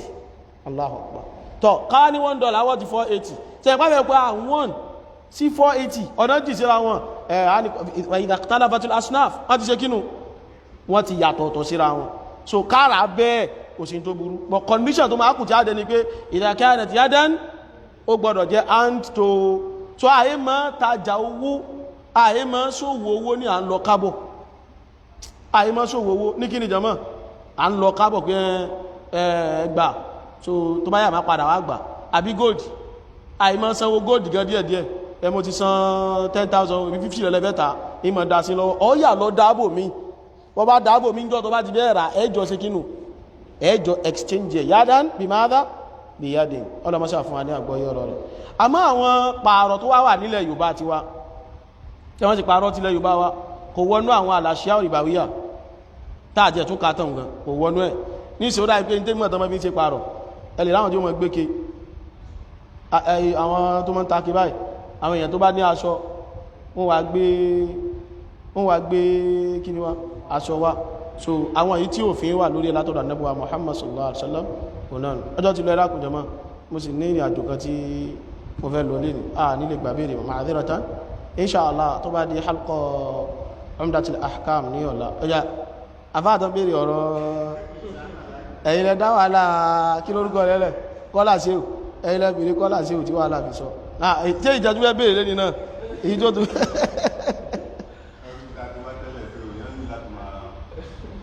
ní ẹ̀wọ̀n mọ̀ nǹkan ẹ̀ ó dábẹ́ inú kan bí àwọn tán gbọ́nà hàn fẹ́ gbò tọ́rọ̀ ní àbí nígbà ìyẹn ọ̀rọ̀ sọ̀rọ̀ ṣẹ́jú mẹ́ta tí gbogbo yín wá fẹ́ ilé ìkànnì ẹmá bí aláyà bàbá rẹ̀ dáa kó wá ṣàlàyé kọ́là ṣe ò ṣe pé lázìmọ̀ ọ̀rọ̀ rẹ̀ ni pé a ti pé tí ń bẹ́ẹ̀ kìí ṣe tí ìkànnù ìgbà kó sọ̀rọ̀ ó ní kò mọ́ kí ó ní kò dá kankan mọ́ ní kọ́là ṣe ò ṣe bí ṣe adámọ̀ kọ́ ẹ̀dàkùn in tó bá da ṣe bí yàn mọ́ ń lẹ mọ́yàn náà ni in tó bá ilé mọ́ mú yín fẹ́ yọ́kù lára iṣẹ́ wọn kí lẹ́ ń sọ ńgbà náà ayé pé òdodo ẹntà sọnù o ẹ̀yin náà mú òdodo ṣùgbọ́n ẹ̀ ń wo pé ṣe ká wá ní tí àdámọ̀ àwà sọ pé ìtàn kọ ẹ̀yẹ́ kan dàmú ara yín ilẹ̀ ara yín lè mọ̀ sí lópin ìgbà tá a bá ti gbà pé wọ́n ní isma yẹn pé tá a bá ti gbà pé màásùmù ni wọ́n tá a bá ti gbà pé wọ́n lè ṣe mistake gẹ́gẹ́ bí ọmọ nìyàn ẹ má kóra yín sí wàhálà pọ́ìntì kan náà ni bàbá ṣe mistake gẹ́gẹ́ bí gbogbo yẹn náà ṣe lè ṣe mistake kọ́lọ̀ ń bá foríjì wọn ó parí ìwọ́dé ẹn bá gbà bá rẹ̀ dá kó wá tú eléèdé bàbá kọ́ ló kọ́ o eléèdé ọ̀rọ̀ àwọn èèyàn kan ní bàbá kójọ kí wá ní bàbá ń bẹ̀ bàbá ò lẹ́sẹ̀ ń bẹ̀ tó bá rí bẹ́ẹ̀ tẹ̀yẹ nígbà ọ̀nà kọ́ ẹ má gbàgbé o jámùrù wátẹ̀rì tíìbù wátẹ̀sì ìhù ṣe kàádámù ó pọ̀ o kùránì yóò bá gbogbo yìí ti ń lẹ̀ mọ́ wọn nísì àbí ẹ àwọn bá ṣe kàádámù àwọn ṣe kùránì yóò bá kí náà ṣe ń bẹ̀ náà tẹ̀sì ìhù ní àti mùrọ́jà wọ́n kàn bá wọn tó kọ́ yẹ̀wò náà wọ́n kàn náà kọ́ wọ́n bá wọn tó kọ́ yẹ̀wò ni tẹbá tí wọ́n fẹ́ sọ́rí yíò ní iṣẹ́ bàbá gbẹ́gbẹ́ bàbá ẹ̀yin lẹ́ ń kó bá wọn ọ̀rọ̀ wọn yẹ kàn dá wàhálà alẹ́ ni torí pé kẹfẹ́ ma torí yíò yọkú nínú tẹ́sí sí báwọn náà kú jọ wọ́n sì tún kọ́ síbẹ̀ pé tẹ̀sí ọmọ túnmọ̀ tẹ̀sí ni tó rọ múra kankan kò wá wulẹ̀ sọ̀rọ̀ tẹ̀sí ọ̀rọ̀ jámù wà tẹ̀rìtìb jámù wà tẹ̀rìtìb gbogbo plátífọ̀mù náà ti bẹ́ẹ̀ pariwo rẹ̀ jámù wà tẹ̀rìtìb jámù wà tẹ̀rìtìb wọ́n ní tẹ̀sí yìí náà ọmọ túnmọ̀ tẹ̀sí ni pé bàbá ṣe correction àwọn ọ̀rọ̀ yẹn àbí tọ́jú bá pé nǹkan tán correct ní standard tó wà ní kọ́lá ṣe òkò ń ṣe tíra náà nìyẹn kò correct náà nìyẹn tó kò ṣe yọ kúrò lára tí wọ́n ṣe àwọn bọ́tán àsìkò bá gbà wá insha Allah ọ̀rọ̀ padà débẹ̀ ń pẹ̀rẹ̀ o lábí mọ́ ń kí kan náà ọmọ Sheikh Adam Sheikh Thawban ọlọ́run bá ṣe dáadáa fún wọn lóòótọ́ àwọn náà sọ nínú tíra àwọn Mu'allafatul Alori nígbà tí wọ́n ń ṣe àwọn iṣẹ́ bàbá wọ́n ka tíra ìsára iṣẹ́ tí bàbá ṣe wọ́n kà síbẹ̀ àwọn náà ní lóòótọ́ àwọn èèyàn kan yọ lu àwọn ibìkan nínú tíra wọn pé bàbá ti fọ́ra wọn mọ́ bàbá ti láwọn ṣe jámọ́ rẹ̀ ní ayú ẹ̀kọ́ so àwọn wá údúrù fún bàbá nu ó kú pé tàbá dénú an-naqdul ilmi ṣerú údúrù ní ṣá lè yọkú lára ṣẹ́ wọn tó ṣe lórí ilẹ̀ níṣẹ́ ayé náà fẹ́ ka tíra àwọn ẹ̀kọ́ síbẹ̀ para tí wọ́n gbé tí wọ́n ṣe gíní ara ṣẹ́ tí wọ́n ṣe ní tó tá àwọn àfáà bá sì fẹ́ ṣiṣẹ́ mímọ́ ẹjá jọ yẹra wa dáadáa ká mọ́ dàpọ̀ ká sì mọ́ fàbòsí wọ̀ táwọn àfáà bá fẹ́ ṣiṣẹ́ mímọ́ iṣẹ́ ìmọ̀ tó ṣe pé àákọ́ ni ó wà tí ó jẹ́ pé òun ló ṣe gíní òun ni ó fọwọ́ ara rẹ̀ kọ́ iṣẹ́ àfáà náà iṣẹ́ tó yẹ páwọn kan náà ti ṣe táfà mi ò dẹ̀ pé iṣẹ́ yìí bàbá yìí ti ṣe dáadáa àmọ́ mo lérò páwọn kìíní kan bẹ́ẹ̀ tó nídìí kíní o tó nídìí àtúnṣe iṣẹ́ náà ni ìyẹn lẹ́mọ̀ bá lọ́dọ̀ àfọ́nà àdìsí púpọ̀ ẹmọ̀ gbọ́ tahqiq wọ́n ṣe tahqiq hadith àwọn onímọ̀ sàlàyé pé eléyìí jẹ́ sahih eléyìí jẹ́ da'if kódà ilẹ̀ lóbi iṣẹ́ tó fẹ́ ṣe ń bi tíro ń tíra kojú kó ṣe tẹ̀kìríjù lọ ṣọ́mọ́ tẹ̀kìríjù ní pé àdíìsì nìṣẹ́ ni ló kọ tíra yìí tọ́ òun wà pé tíra tẹ́ni inú ìkọ̀rí gbogbo àdíìsì tẹ́ni náà kó wá kò wá sàlàyé ibi tá àdífì ní wà èmi fẹ́ ṣiṣẹ́ pé gbogbo àdífì mo fẹ́ sọnù tíra tó wà tẹ̀kìríjù nú ẹlòmí iṣẹ́ tóun náà ṣe nù níjọ́ tẹ bá ń sọ pé mo ṣiṣẹ́ láyé tí mo dẹ̀ ṣe tẹ̀kìríjù tíra ẹ gbọ́dọ̀ ka tíra nì máa ra kíni iṣẹ́ tí mo ṣe ẹ mọ̀jà kan mọ́ mú ọ̀rọ̀ wá níbi tẹ́ pé àkànmọ́ lọ fẹ́ tí ò yẹ ká fẹ́ lójú so kọ́lọ̀ kó ṣàánú wa kó foríjì gbogbo wa náà ìlànà kan nínú ìlànà táwọn afáàbí mọ́ ṣiṣẹ́ irú ẹ̀ wá pọ̀ náà ọ̀kan nù ẹ̀ náà jámù wa tartib òní pé àwọn ọ̀rọ̀ kan bẹ tá a rò pé àwọn ọ̀rọ̀ yìí dáa tó ọ̀rọ̀ tí ò bá da ìyẹn kójọ ọ̀rọ̀ búkí láṣájọ́ sí àwọn afọ́ ní àdífì tí wọ́n máa ń kó àwọn àhàdífì dọ̀ífà wa àwọn fẹ́ kẹ́ kó gbogbo ẹ̀ kó yá ẹwà mọ̀ ṣàlàyé ẹ̀ wọ́n àti nítorí kìí ṣe sí àwọn láwọn náà làwọn kójọ ẹ̀ sì rò pé àwọn náà mú àdífì wá ẹ̀ sì lẹ́mọ́ wọn náà ni pé àwọn náà mú wá tọ́ jámù wa tartibu tí ṣíṣe káàdọ̀ mú sì ṣe pọ̀ kìí ṣe lórí kọ́lá ṣéèkì nìkan àwọn tíra aṣọ́rífù wọ́n tán ṣe jámùún wa tartib ẹ̀dàkùn a mọ́ ń kàkàrà sí wọn àbáyìí mọ́ kàkàrà sí wọn bóò láti gba jámù wa tartib yíò lára sí wọn tẹ́wàá fẹ́ gba ilé bàbá ló ní tíra àwọn náà ṣiṣẹ́ bọ̀bó náà ti ní àwọn náà lọ rí kójọ àbí níjọ́ tí mo sì dáhùn question náà ẹ̀rì ké mo yán gbólóhùn pé tí wọ́n kójọ àbí ìyẹn bẹ́ẹ̀ ni ẹ lọ rí wò àmọ́ ń tán kójọ ń bẹ̀ náà lájọ́ ń discuss tọ̀ Bukhari tẹ́yìn wá ń pariwo ṣe bá dìsà nábì ni Bukhari kójọ àbádìsà nábì kọ́ ni Bukhari kó àdìsà nábì jọ ẹ̀yìn ti ṣe kínú ẹ lè bọ́ bẹ́ẹ̀ ẹ̀ pariwo rẹ̀ ẹ ló gba àdìsì tó fi bọ́ ànábì ẹ̀yìn lẹ̀ sí ìwé ẹgbẹ́ ìlẹ̀ gbọ́yé ẹ ló gba àdìsì tó fi ṣe gbá ẹ ló gba àdìsì tó fi ṣàwọ́ àwọn ẹwà ní àfá ẹ̀yìn náà lẹ́sì bèèrè jọ náà a sì bèèrè pa yíò náà àwọn àgán tí wọ́n kó jọ ń bẹ̀ kò ṣe kí ni kò lálàáfíà ó takò Al-Qur'an àwọn tó takò Al-Qur'an wà ń bẹ̀ kí lámọ́ atara wá sí bẹ́ẹ̀ sì ni a ti fún bàbá lẹ́skíùsì pé ìbẹ̀rẹ̀ téèyàn bá kọ́kọ́ bẹ̀rẹ̀ iṣẹ́ bí ti mọ́ rínú gbogbo àwọn àfáǹgbà tó kọ́kọ́ bẹ̀rẹ̀ iṣẹ́ mímọ́ irú ẹ̀ ṣẹlẹ̀ ọlọ́mọṣàbá kẹwọn ọlọ́mọṣàbá gẹ̀wọ́n àmọ́ngbà tí kan wà parọ́ mọ́ mi ló bá ní ó ní bàbá jẹgi náà àfá ìjọ́dẹ̀ bèrè sí mo tó bàbá jẹgi mẹ́ ọmọjà mọ́ parọ́ mọ́ra wa bọ́ ẹ̀mọ́ kan tán wá tán fi ń ṣe gbogbo ohun tẹ́ẹ̀ rí lórí íńtánẹ́ẹ̀tì ìtàn wá ni pé táwọn bá ilé ti rí ibi sọ pé ń bú Sheikh Adam àbí oníṣẹ́ Adam jẹgi àwọn ìyá lè wó pé ọmọ bú ni ó yé alágbákò ni ó ọmọ ẹ̀mọ̀ kí n tán mọ́ irú àwọn èyí fẹ́ gbọ́nlẹ̀ Yorùbá yìí oníkálukú wọn sì ń dọ́gbọ́n wá bí wọ́n sì wọ́ ọ̀rọ̀ lọ́bẹ̀ ẹnìkan náà pè mí lánàá àbíjẹta ọ̀rọ̀ ẹni náà sì ṣe dáadáa ti wallahu a'lam fima yabdu lè ní tó hàn sí mi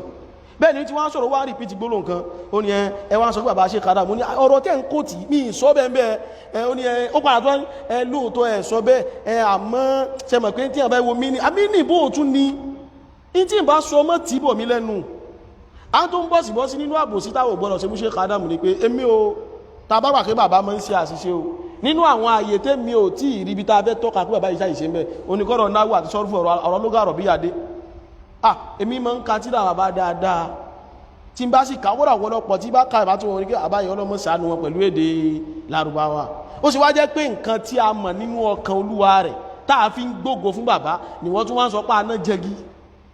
àbọ́sẹ̀ mọ́ tí ń wá ó ní pé ẹja sọ bẹ́ẹ̀ ẹja parọ́ mọ́ tá a bá pamọ́ nísìnyẹ́ di pé gbogbo yóò ṣe kí ni wọ́n máa pariwo a máa dúpẹ́ fọ́lọ́run bó ti ń pariwo oníṣẹ́ adámọ̀ jẹ́gi tó ọlọ́run dáwọn èèyàn ó gbà lọ́wọ́ rẹ̀ tó láwọn èèyàn sàlọ̀ ní gbọ́ dí òun àrí inú tó jọmọ́ bẹ̀ mẹ́ ọlọ́run kó ṣàánú wa ó fi àgbọ́yé ọ̀rọ̀ rẹ̀ ọlọ́mọ ṣàfihẹ́ ẹnì kankan wa ó yá ìbéèrè yìí nìsí ìdí tó jẹ́ àyà lọ́bẹ̀ ó ní pé ọ̀rọ̀ ti bí awuyewuye ó ti bí ẹjọ́ ó ti bí èpè gbogbo nǹkan ló ti bẹ́ẹ̀ bí mo wá tún ní pé ìdẹ́ tún bẹ́ẹ̀ bẹ́ẹ̀ tó bá gé ìdẹ́ tún bẹ́ẹ̀ sí ní sátà lájá fatal àìwọ́ bẹ́ẹ̀ sátà lájá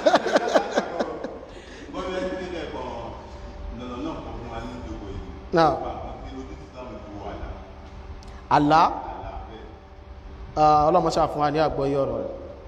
a ní ká yẹn ojú tí Islam tó fi wo àlá ọjọ́ sì ti lọ amẹ́já ní summarize láàrin torí ìṣẹ́jú márùn orí mo ti wà ní bá ti sọ máìkì lẹ́bàá pẹ̀lú ogun ọlọ́mù travel lé ní ọlọ́mọṣà sọ wà lọ sọ́wọ́ bọ̀ àlá nínú Islam mẹ́ta ni ṣe pé Yorùbá mọ́ sọ pé àlá gọ̀ àbí nínú Islam àlá ò gọ̀ bọ̀ èyí tó gọ̀ wà nú ẹ̀ mẹ́ta ni àlá méjì nú ẹ̀ Islam fojú láńláwò ẹyọ kan nú ẹ̀ Islam gbà kó gọ̀ ìran mẹ́tẹ̀ẹ̀ta nìran àkọ́kọ́ ar-ru'ya ar-rahmaniyya àlá tó wá láti ọ̀dọ̀ Ọlọ́run àlá tó wá látọ̀dọ̀ ta ni àtọ̀dọ̀ Allah èyí ò ní àlá tọ́lọ́run ọba fẹ́ fi nǹkan hàn wá ìyẹn Ànábì Muhammad sallallahu alaihi wasallam sọ pé ar-ru'ya as-sadiqa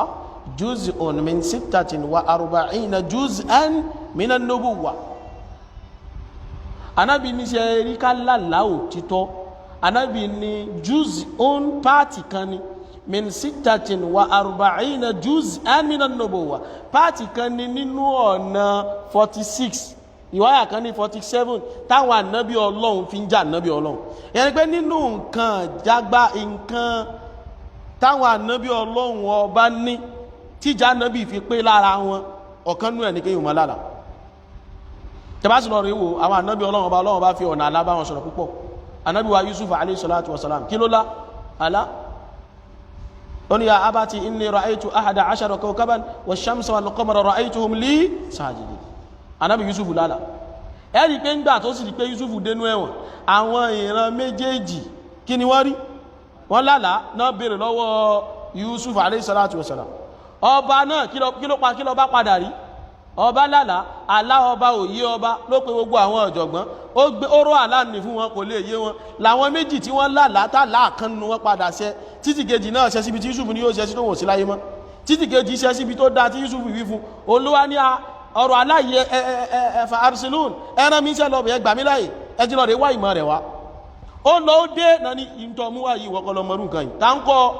Yusuf tẹ́ ti mẹ́wọ̀n ni Ànábì wa Ibrahim alayhi salatu wasalam ìjọ afẹ́ sọ fún pé lọ rẹ̀ dúnbù ọmọ rẹ̀ ọ̀nà bológbà wá ó ní inni ra'aytu fil manam anni adhbahuk fanzur madha tara tó sọ fún Ismail nù ó ní mo ríra mi lójú àlá pé mo ń dúnbù rẹ̀ Ismail ìwọ náà wòye sí kí ni ìwọ náà rí sọ̀rọ̀ yìí jọmọ́ yẹn ló fi já sí pé ọ̀nà àlá ọ̀nà ìlànà àwọn ànábì Ọlọ́run ni but àlá àwọn ànábì Ọlọ́run imma an takuna wahyan nínú kó yẹ pé wá yìí tá a fẹ́ sọ nǹkan fún wọn pé ẹ lọ rèé máa ṣe nǹkan báyìí irú ẹ̀ ní tànábì Ibrahim wáyù ni ó lálàá àmọ́ aláwọn ti dáṣẹ́ ní Ismail ṣe padà ń sọ fún pé fa'al ma tu'mar àṣẹ tọ́lọ̀ ya apá ọya ṣe ibó ní ọdún bùnmi ni ya tẹ̀ láṣẹ mo rò pé yé bẹ́ẹ̀ jọmọ́ tànábì wa Yusuf alayhi salatu wassalam àmì ànábì wa Ibrahim àtànábì Ismail alámi sí ń bẹ kìí ṣe wáhàí ìjọ kan jẹ́ ní pọ́lọ́run ọba fẹ́ fún àwọn ànábì Ọlọ́run ní pé kán mọ̀ nǹkan kan tí ó ṣẹlẹ̀ ní pé nǹkan báyìí yóò wáyé tí ànábì Ibrahim sharia àmọ̀ èmi yóò wá jẹ́ pé afẹ́kẹ́lẹ̀ mọ̀ pé nǹkan báyìí yóò ṣẹlẹ̀ irú ẹni tànábì wa Yusuf alayhi salatu wassalam àtàwọn ànábì Ọlọ́run míì tí wọ́n máa ń là so irú àwọn alábàwọn là ń pè ní ar-ru'ya ar-rahmaniyya alátọ̀dọ̀ Ọlọ́run wa nù múmìnì náà wà mọ́ ńlárú ẹ̀ bọ̀ tí múmìnì kìí ṣe ṣẹ̀ríà o kọ wá lọ lálàá pọ́lọ́wọ́ bá ní ọmọ ṣe kìíní kan ṣẹ̀ríà kọ́ o irú ẹni bàbá tó lóhun lálàá pé àwọn ọdọ́lọ́ pọ́lọ́ ní ká mọ̀ gbàmẹ́jọ Monday láà yíò lẹ́fẹ́ ọmọ pé rọlọ́rọ̀ ipò ti gbé ṣẹ̀ríà ní lọ́rùn irọ́ ni mo rò pé yé báyìí jọmọ́ tọ́ tí múmìnì bá wá lárú ẹ̀ ó mọ̀ ń sábà já láti yóò dáa tó bá lárú ẹ̀ ẹ̀kọ́ ta fẹ́ kó fi bá lò kó dunnú bí ìgbà tó gba lẹ́tà dùn ṣẹ́rí ta bá lálàá tó dá mùsùlùmí ó wà rí bí ìgbà tọ́lọ́hun ọba ń sọ fún ọ lápèjúwe ẹni ó lálàá pòun sí ájì lọ́dún yìí ń bá rọ wájú Káàbà yóò wá máa dunnú pé alhamdulillah yóò èmi náà sí ájì ní ọdún ní alátọ̀dọ̀ Ọlọ́run wa nù ìran àkọ́kọ́ nù nínú ara ìran ẹlẹ́ẹ̀kejì òun náà ni ar-ru'ya ash-shaytaniyya ó ní àlá ìdẹ́rùbà ṣíṣe ìtọ́nù mọ́ fi ń dẹ́rùbà àwọn olùgbàgbọ́ òdodo bí kọ́ ọmọ lálàá pé yàn gé ọ lórí ọmọ lálàá pé yàn lé ọ ọmọ lálàá pé àwọn àjẹ́ wọ́n ń jẹ ẹran rẹ ogbó àwọn ìwòkúwò tó ti wo mi fíìmù ajílẹ̀ yẹ kọ́ ọmọ wá rí pé àwọn máa ń ṣe bẹ́ẹ̀ fún olójú àlá ọmọ ti ń jẹ ẹran rẹ bẹ́ẹ̀ náà mú ẹ̀jẹ̀ rẹ bẹ́ẹ̀ lọ rí kòtò bẹ́ẹ̀ lọ rí gbogbo ẹ̀ irú àlá bá àwọn alábù ni àtọ̀dọ̀ ṣètọ́nù ti mọ́ wa ó fẹ́ dẹ́rùbà olùgbàgbọ́ òdodo irú àlá bẹ́ẹ̀ àyè máa ń sọ fún ẹ̀dá Ọlọ́run kankan salihan aw talihan ó jẹ́ ní rí àbójẹ́ ní ibú mọ́ sọ fún èèyàn tó rálá bú ni tó bá sọ fún èèyàn gan ló lè wá ṣe sí ọ ṣẹ́rá láàrin ta kọ́kọ́ sọ lẹ́ẹ̀kan ta ní ìtọ́ àtọ̀dọ̀ Ọlọ́run wá èyí òun ni Islam gbà pé a máa ń sọrú ẹ̀ fún èèyàn amẹ́ni tó tún sọ gbọ́dọ̀ jẹ́ olólùfẹ́ rẹ tí ò ní ṣe kéta rẹ olólùfẹ́ rẹ tó ṣe pé ordinarily tí èbá ṣàlánà tó bá gbọ́ pé dáadáa fẹ́ ṣe ọ́ kí ni yóò ṣẹlẹ̀ inú rẹ̀ ó máa dùn irú ẹ̀ náà ní kọ́ sọ fún gbọ́ lálàá tó dáa tọ́ lálàá tó dáa tọ́ Ọlọ́run bí ìgbà tó gbà róòdù ní pé dáadáa fẹ́ ṣe ọ́ ni ẹni ọ nífẹ̀ẹ́ sí nìkan lọ́ sọ fún tí ò ní ṣe kéta rẹ̀ ọmọ lálàá pé mo lọ ájì lọ́dún yìí ẹ bá ń bẹ lọ́run kó ṣe bẹ́ẹ̀ o ìwọ náà mọ̀ ṣàdúrà ọmọ dunu bẹ́ẹ̀ ọmọ bẹ́ẹ̀ lọ́run pé tọ́lá kó ṣe aláàbú ọ̀wá ní sọ bẹ́ẹ̀ nìkankan àtẹnitọ́ ọ̀fẹ́ yóò mọ̀ wà láàrin wà tọ́ lọ́run ọwà mọ̀ ṣàdúrà pé kọ́lọ́ ọmọ jù ṣe bọ́ ọba tají ó láwọn ìgbésẹ̀ tó yẹ kéèyàn mọ̀ ń gbé àti sọ àwọn léyìn náà láì mọ̀ yìí gbà ìrẹ́lẹ́kẹ̀ẹ́ta nú àlá ó ní àrò ìyá anafsaniya ó ní ẹ̀mí àmọ́ báyàn sọ̀rọ̀ ẹ̀mí àmọ́ ṣe gíní jọmọ́ ẹ̀mí àmọ́ báyàn sọ̀rọ̀ ẹ̀mí rẹ̀ wá ń sọ̀rọ̀ ó ń bá ọ sọ̀rọ̀ ẹ̀mí rẹ̀ ń ṣe gíní ń bá ọ sọ̀rọ̀ ẹ̀mí tí ń bá ọ sọ̀rọ̀ ni pé ọ ti gbé nǹkan sẹ́mi ọ wá fi nǹkan nì lálàá ọ wá ń kó wàhálà bára rẹ̀ ìwọ́n tẹ́bí ń pa ọmọjúmọ́ ebi ń pa ọkọ̀ tó sùn jáde ọ wá dójú oorun ọ wá ń jẹyán àti ọbẹ̀ ẹ̀fọ́ àwọn karambà ní kan wá ń sọ fún ọ pé àwọn ìyá kan ní fún ọ ní ilẹ̀ Yorùbá yìí kan sí wá o ẹ̀dàkùn ẹjá gbéyẹ̀wò èyàn jẹun lójú oorun nǹkan rí ní àbí nǹkan mú ìyàn àtọ̀bẹ̀gúsí ẹ̀kẹ́ ìta mọ́ tàn mọ́ kí èyàn jẹ lórí ayé ni ṣẹ̀mọ́ tí èyàn bá fẹ́ wáyé lọ tí èyàn fẹ́ ní ẹ bá ṣe nǹkan kí lámọ́ sọ ẹ bá gúnyán lẹ́ o tó láwọn pọ̀ ní best food wálẹ̀ Yorùbá ọdún wá jẹyán lójú oorun wọ́n tún wá láwọn ayé ló fún ọ ní ẹjẹ́ bọ́ tí ọgọ́rọ̀ gbà rúyà nafsaniya ní máa ń jẹ́ ebi ti pa karamba ní ọwọ́ ara rẹ̀ kó tó sùn ìwọ̀n ńlá lápò ń jẹ ebi tí ń pa ọ̀hún tó ń tàn mọ́ nǹkan tó sùn ó ní gíní òun lọ rí rúyà nafsaniya ni so irú yìí òun ni Islam fún regard ìjí Islam wá fún regard òun láwọn torí ètùtù ẹbọ igbá awo ọlọmọsá sànúwà kó fún wa ní àgbọ́yé ọ̀rọ̀ rẹ̀ ẹ̀dàkùnjọmọ́ ẹja dúró báyìí torí ọjọ́ ti lọ ọ̀nà wá sí pọ̀lẹ́ abẹ́lúwa wa bimannihi wa karamihi wa izzihi wa fadlihi an yazidana wa iyyakum ilman nafi'an wa rizqan tayyiban wa amalan mutaqabbalan wa shifaan min kulli da ẹjú ti wá béèrè mí lé ní báyìí àwọn tí ó tún tẹ̀lé ìbéèrè subhanakallah wa sallallahu wa sallim ala abdika rasulika muhammad wa ala alihi wa sahbihi ajma'in subhanakallahumma bihamdik ashhadu an la ilaha illa ant astaghfiruka wa atubu ilayk